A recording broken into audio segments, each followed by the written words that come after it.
ગુજરાત પોલીસના વડાની સૂચના અનુસાર રાજ્યભરમાં અસામાજિક તત્વો અને બુટલેગરો સામે કડક કાર્યવાહીનો દોર ચાલી રહ્યો છે। આ કડીમાં બનાસકાંઠા જિલ્લામાં પણ પોલીસે લાલ આંખ કરી છે। જિલ્લા પોલીસ વડા અક્ષયરાજ મકવાણાના માર્ગદર્શન હેઠળ જિલ્લાના વિવિધ તાલુકાઓમાં બુટલેગરો અને ગેરકાયદેસર પ્રવૃત્તિઓ સામે સઘન અભિયાન શરૂ કરવામાં આવ્યું છે। આ અભિયાનના ભાગરૂપે અમીરગઢ તાલુકામાં પણ પોલીસે શાનદાર કામગીરી કરી બતાવી છે।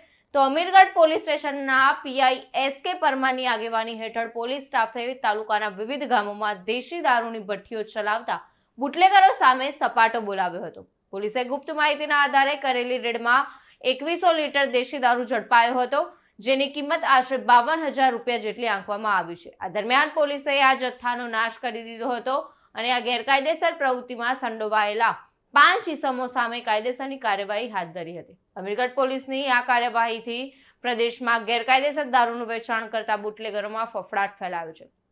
બનાસકાંઠા જિલ્લા પોલીસની આ પ્રકારની સતત કાર્યવાહીથી સમાજમાં ગુનાખોરી અને અસામાજિક પ્રવૃત્તિઓ પર અંકુશ લાવવાના પ્રયાસોને વેગ મળી રહ્યો છે। બનાસકાંઠા જિલ્લાના અમીરગઢ તાલુકામાં પોલીસે દેશી દારૂની ગેરકાયદેસર ભઠ્ઠીઓ સામે મોટી કાર્યવાહી હાથ ધરી છે। ગુજરાત પોલીસ વડાની સૂચના અને જિલ્લા પોલીસ વડા અક્ષયરાજ મકવાણાના માર્ગદર્શન હેઠળ અમીરગઢ પીઆઈ એસકે પરમાર અને તેમની ટીમે વિવિધ ગામોમાં રેડ કરી 2100 લીટર દેશી દારૂ ઝડપી પાડ્યો હતો।